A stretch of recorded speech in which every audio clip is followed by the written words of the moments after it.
ಚಿಕ್ಕನಾಯಕನಹಳ್ಳಿ ವಿಧಾನಸಭಾ ಕ್ಷೇತ್ರದ ಬುಕ್ಕಾಪಟ್ಟಣ ಶ್ರೀ ಆಂಜನೇಯ ಸ್ವಾಮಿ ಸಮುದಾಯ ಭವನದಲ್ಲಿ 7 ಗ್ರಾಮ ಪಂಚಾಯಿತಿ ವ್ಯಾಪ್ತಿಯ 10 ಕಂದಾಯ ಸರ್ಕಲ್ಗಳಲ್ಲಿ ಹಲವು ವರ್ಷಗಳಿಂದ ಪೋತಿ ಖಾತೆ ಮಾಡಿಸಿಕೊಳ್ಳದೆ ತೀವ್ರ ಸಮಸ್ಯೆ ಅನುಭವಿಸುತ್ತಿದ್ದ ರೈತರ ಸಂಕಷ್ಟಗಳನ್ನು ಮನಗಂಡು ರೈತರ ಅನುಕೂಲಕ್ಕಾಗಿ ಪೌತಿ ಖಾತೆ ಆಂದೋಲನವನ್ನು ಹಮ್ಮಿಕೊಳ್ಳಲಾಯಿತು.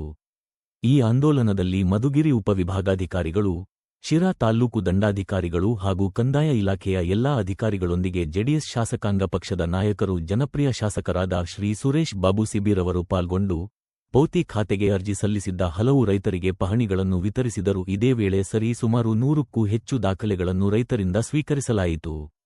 ಕಾರ್ಯಕ್ರಮದ ವೇಳೆ ಅನೇಕ ರೈತರು ತಮ್ಮ ಅಭಿಪ್ರಾಯಗಳನ್ನು ವ್ಯಕ್ತಪಡಿಸಿ, ಇಂತಹ ಪೌತಿ ಖಾತೆ ಸಂಬಂಧಿತ ಕಾರ್ಯಕ್ರಮಗಳು ಗ್ರಾಮ ಪಂಚಾಯಿತಿ ಮಟ್ಟದಲ್ಲಿಯೂ ನಿಯಮಿತವಾಗಿ ನಡೆಯಬೇಕೆಂದು ಮನವಿ ಮಾಡಿದರು.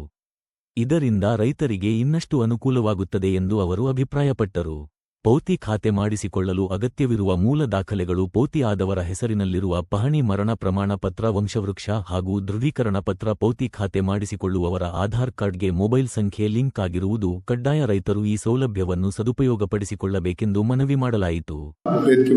ಗಣ್ಯರೇ, ಇವತ್ತು ನಾವೇನು ಬಯಸ್ತಾ ಇದ್ದೀವಿ ಅಂದ್ರೆ, ಇಲ್ಲಿ ಪಕ್ಷಾತೀತವಾಗಿ ಜಾತ್ಯತೀತವಾಗಿ ನಾನು ಸೇವೆ ಮಾಡೋಕ್ಕೆ ಈ ಸತಿ ಗೆದ್ದಾಗಿಂದ ಪ್ರಾಮಾಣಿಕವಾದಂಥ ಪ್ರಯತ್ನ ಮಾಡ್ತಾ ಬರ್ತಾ ಇದ್ದೀನಿ. ಯಾಕೆ ಅಂತಂದ್ರೆ, ಇವತ್ತು ಚಿಕ್ಕನಾಯಕನಹಳ್ಳಿಯಲ್ಲಿ 97 ವಾರಗಳಿಂದ ಜನಸ್ಪಂದನ ಮಾಡಿದ್ದೇವೆ.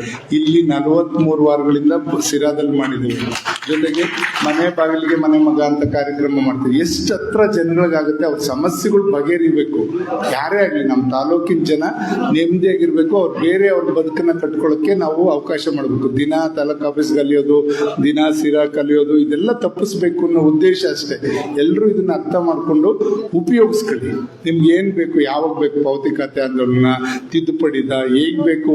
ಈಗ ನಮ್ಮ ಕಂದಾಯ ಇಲಾಖೆಯಲ್ಲೇ ಸ್ವಲ್ಪ ಜಟಿಲ ಸಮಸ್ಯೆಗಳು ನಾವು ಯಾವಾಗಲೂ ಕೂಡ ಕಾಣ್ಲಿಕ್ಕೆ ಸಾಧ್ಯ, 80 ಭಾಗ ಕಾಣ್ಲಿಕ್ಕೆ ಸಾಧ್ಯ.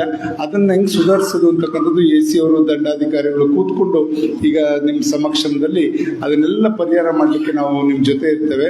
ಖಂಡಿತ ಇವತ್ತು ಪೌತಿ ಖಾತೆ ಆಂದೋಲನದಲ್ಲಿ ನಮ್ಮ 10 ಸರ್ಕಲ್ಗಳಿದೆ. 10 ಸರ್ಕಲ್ ಸುಮಾರು 100ಕ್ಕಿಂತ ಹೆಚ್ಚು ಜನಕ್ಕೆ ಈಗ ನನ್ನ ಫಲಾನುಭವಿಗಳನ್ನ ಅವ್ರನ್ನ ಪಾಣಿ ಕೊಡ್ಬೇಕಾದ್ರೆ ಕೇಳಿದೆ, ಎಷ್ಟು ದಿವಸದಲ್ಲಿ ಅರ್ಜಿ ಕೊಟ್ಟಿದ್ರಿ ಅಂತ. ಕೆಲವರು 1 ತಿಂಗಳು ಹೇಳಿದ್ರು, ಕೆಲವರು 3 ತಿಂಗಳು ಹೇಳಿದ್ರು. ಈ ತರ ಇದೆ. ಕೆಲವರು ಸುಮಾರು ವರ್ಷದಿಂದ ಆಗಿಲ್ಲ ಅಂತಕ್ಕಂಥದ್ದು. ಅಲ್ಲಿ ಸಮಸ್ಯೆಗಳಿದ್ದಾಗ ಈ ತರ ಆಗಿರ್ತದೆ. ಈಗೆಲ್ಲದೂ ಕೂಡ ಆನ್ಲೈನ್ ಮುಖಾಂತರನೇ ಮಾಡೋದ್ರಿಂದ ಎಲ್ಲದೂ ಕೂಡ ನಿಮಗೆ ಡಾಟಾ ಬೇಸ್ ಸಿಗ್ತದೆ. ಖಂಡಿತ ನಮ್ಮ ಅಧಿಕಾರಿಗಳು ಕೂಡ ಎಚ್ಚರಿಕೆಯಿಂದ ಕೆಲಸ ಮಾಡಲೇಬೇಕಾಗುತ್ತೆ, ಮಾಡ್ತಾರೆ.